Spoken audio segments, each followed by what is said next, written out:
జీవన్ రెడ్డి గారు పార్టీ వదిలిపోవడం బాధనే. చాలా కాలం నుండి సేవలు చేసినటువంటి వ్యక్తి కాబట్టి అది కొంచెం బాధాకరమే. అయినా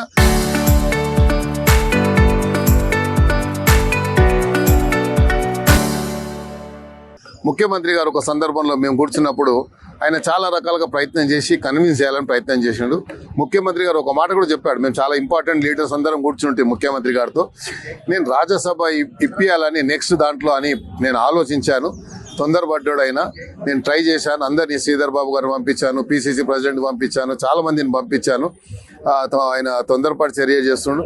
ఇప్పటికైనా ఆపండి అంటే మళ్ళీ కూడా కొంతమంది లీడర్స్ కూడా పోయి మల్లు రవి గారు అలాంటి పెద్ద పెద్ద నాయకులు పోయి కూడా కన్విన్స్ చేశారు.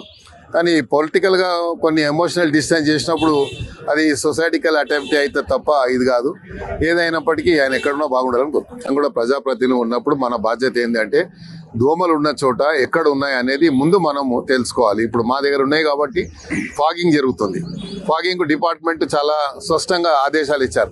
ఎక్కడన్నా ఎక్కువ దోమలు అంటే అక్కడ వాటర్ బాడీస్ ఉన్న చోట, లేక్స్ ఉన్న చోట, నాలాలు ఉన్న చోట ఎక్కువ ఉంటాయి జనరల్లీ. సో అలాంటి చోట్లలో ఏం చేయాలి, మనము ప్రజాప్రతినిధిగా మా ఏరియాలో ఈ ప్రాబ్లం ఉంటుందని డిపార్ట్మెంట్కు మనము చెప్పినట్టయితే వాళ్ళు చర్య తీసుకోకుండా ఇచ్చేయాలి. మనం ఏదో చేసుకొని దోమతెర వేసుకొని వచ్చి చేస్తలేరు అంటే అదేమవుతుంది, దాని ఒక్క రోజు గురించి అది పబ్లిసిటీ వస్తుంది కానీ తప్ప ప్రజా సమస్య పరిష్కారం కాదు కదా. ప్రజా సమస్యలు ఎప్పుడైతే డిపార్ట్మెంట్ సిబ్బందికి తీసుకొచ్చి సిబ్బందిని చెప్పాలి, ఇగో మా దగ్గర ఈ ప్రాబ్లం ఉంది, చేయకపోతే ఆ మాట చేయాలి, చెప్పాలి. డిపార్ట్మెంట్కి చెప్పి ఇగో మా దగ్గర ఇక్కడ ఉన్నది, ఇక్కడ ఫాగింగ్ చేయండి, లేకుంటే మీరు వాటర్ ఈ లాగింగ్స్ అన్ని తీయండి, లేకుంటే కావాల్సినటువంటి చర్యలు తీసుకోండి అని చెప్పాలి. So anyway department now is very active. ముఖ్యమంత్రి గారు చాలా స్పష్టంగా చెప్పడం జరిగింది. పెద్ద ఎత్తున ఇది తీసుకుంటే తప్ప హైదరాబాద్లో అన్ని రకాలుగా ఆరోగ్యపరంగా కానీ, లేకుంటే కల్చర్ వైజ్గా కానీ, లేకుంటే హైదరాబాద్లో ఉన్నటువంటి అన్ని రకాల సౌకర్యాలు ఉంటాయి అన్నటువంటి ఒక కాన్ఫిడెన్స్ మనం ఎంఫసైజ్ చేస్తే తప్ప మల్టీనేషనల్ కంపెనీస్ రావు.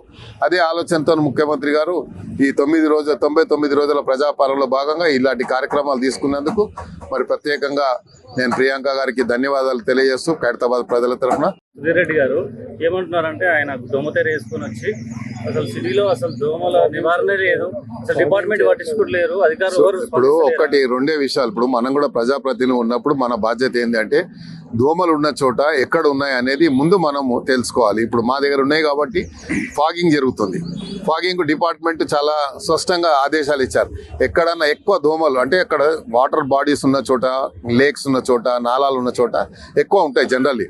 సో అలాంటి చోట్లలో ఏం చేయాలి, మనము ప్రజాప్రతినిధిగా మా ఏరియాలో ఈ ప్రాబ్లం ఉంటుందని డిపార్ట్మెంట్కు మనము చెప్పినట్టయితే వాళ్ళు చర్య తీసుకోకుండా ఇచ్చేయాలి. మనం ఏదో చేసుకొని దోమతెర వేసుకొని వచ్చి చేస్తలేరు అంటే అదేమవుతుంది, దాని ఒక్క రోజు గురించి అది పబ్లిసిటీ వస్తుంది కానీ తప్ప ప్రజా సమస్య పరిష్కారం కాదు కదా. ప్రజా సమస్యలు ఎప్పుడైతే డిపార్ట్మెంట్ సిబ్బందికి తీసుకొచ్చి సిబ్బందిని చెప్పాలి, ఇగో మా దగ్గర ఈ ప్రాబ్లం ఉంది, చేయకపోతే ఆ మాట చేయాలి, చెప్పాలి. డిపార్ట్మెంట్కి చెప్పి ఇగో మా దగ్గర ఇక్కడ ఉన్నది, ఇక్కడ ఫాగింగ్ చేయండి, లేకుంటే మీరు వాటర్ ఈ లాగింగ్స్ అన్ని తీయండి, లేకుంటే కావాల్సినటువంటి చర్యలు తీసుకోండి అని చెప్పాలి. So anyway department now is very active. ముఖ్యమంత్రి గారు చాలా స్పష్టంగా చెప్పడం జరిగింది. హైదరాబాద్ సిటీలో చెత్త చెదారం ఎక్కడ కనబడొద్దని చెప్పి, any corner of the city కనబడొద్దని చెప్పారు. ఏదో ఒక సిటీలోనో మెయిన్ సిటీలో కాకుండా ఎవ్రీవేర్ చెత్త అనేది కనబడొద్దు అనేది ఒక ఆలోచన. ఆ ఆలోచనతోనే పనిచేస్తున్నందుకు వారికి ధన్యవాదాలు.